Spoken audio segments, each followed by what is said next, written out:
ಕನ್ನಡ ಚಿತ್ರರಂಗದ ಮುತ್ತಿನ ಒಂದು ಪುಡಿ ಕಳ್ಕೊಂಡಿದೆ. ಹೌದು, ಮುತ್ತಿಗಿಂತ ಇನ್ನೂ ಒಳ್ಳೆ ಪದ ಇದ್ದರೆ ಉಪಯೋಗಿಸಿ.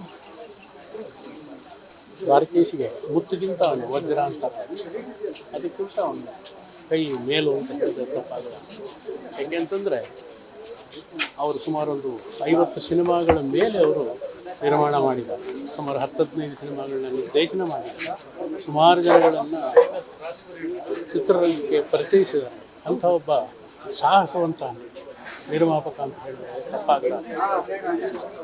ಸುಮಾರು 35-40 ವರ್ಷಗಳ ಹಿಂದೆನೇ ಅವರು ಚಿತ್ರ ನಟರನ್ನು, ತಾಂತ್ರಿಕ ವರ್ಗದವರನ್ನು ಸಿಂಗಪೂರ್ಗೆ ಕರ್ಕೊಂಡು ಹೋಗಿ ಸಿಂಗಪೂರ್ನಲ್ಲಿ ರಾಜಾಕುಳ್ಳ ಅನ್ನೋ ಒಂದು ಅತ್ಯದ್ಭುತವಾದಂಥ ಒಂದು ಸಿನಿಮಾವನ್ನು ನಿರ್ಮಾಣ ಮಾಡಿ ಯಶಸ್ವಿಗೊಳಿಸಿದಂಥ ಏಕಮೇವಾದ್ವಿತೀಯ ನಟ, ನಿರ್ದೇಶಕ, ನಿರ್ಮಾಪಕ ಅಂದರೆ ತಪ್ಪಾಗಲ್ಲ.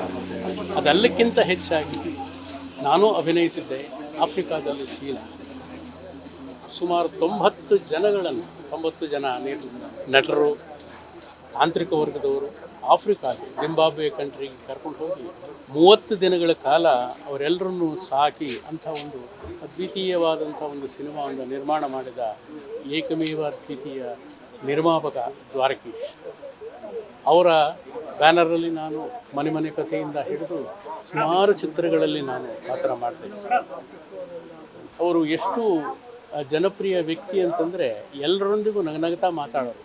ಯಾವುದೇ ಒಂದು ಚೂರು ಬೇಸರವಿಲ್ಲದೆ ನಟರ ಹತ್ರ ಆಗಲಿ, ಟೆಕ್ನಿಷಿಯನ್ಸ್ ಹತ್ರ ಆಗಲಿ ಬಹಳ ಉದಾರ ಮನೋಭಾವದಿಂದ ನಡೆಸ್ಕೊಳ್ತಾ ಇದ್ದೆ.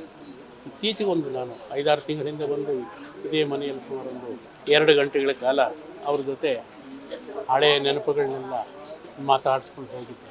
ಅದಾದಮೇಲೆ ಈಗ ಒಂದು 15-20 ದಿವಸದ ಹಿಂದೆ ಮತ್ತೆ ಅವರೇ ಫೋನ್ ಮಾಡಿದ್ದು, ಎಲ್ಲೋ ಮತ್ತೆ ಬರಲೇ ಇಲ್ಲ ನೀನು ಅಂತ ಹೇಳಿದ್ರು. ಇಲ್ಲ, ಬರ್ತೀನಿ ಅಂತ ಹೇಳಿದ್ದೆ. ಆದರೆ ಇವತ್ತು ಅವ್ರನ್ನ ಮಲಗಿರುವಾಗ ನೋಡುವಂಥ ಪರಿಸ್ಥಿತಿ ಆ ಭಗವಂತ ನಮಗೆ ಕೊಟ್ಟ. ನಾವು ಈಗ ಕೇಳ್ಕೊಳ್ಳೋದಿಷ್ಟೇ, ಏಕೆಂದರೆ ಹುಟ್ಟಿದ ಮೇಲೆ ಪ್ರತಿಯೊಬ್ಬರೂ ಸಾಯಲೇಬೇಕು. ಆದರೆ ಯಾವ ರೀತಿ ಇದ್ದೆ, ಯಾವ ರೀತಿ ಬದುಕದೆ, ಯಾವ ರೀತಿ ಸತ್ತೆ ಅನ್ನೋದು ಜನಪ್ರಿಯವಾಗಿ ನಿಲ್ಲುವಂಥ ಒಂದು ವಿಷಯ. ಅಂಥ ಒಬ್ಬ ನಿರ್ಮಾಪಕ ಇವತ್ತು ನಮ್ಮಿಂದ ದೂರವಾಗಿದ್ದಾರೆ.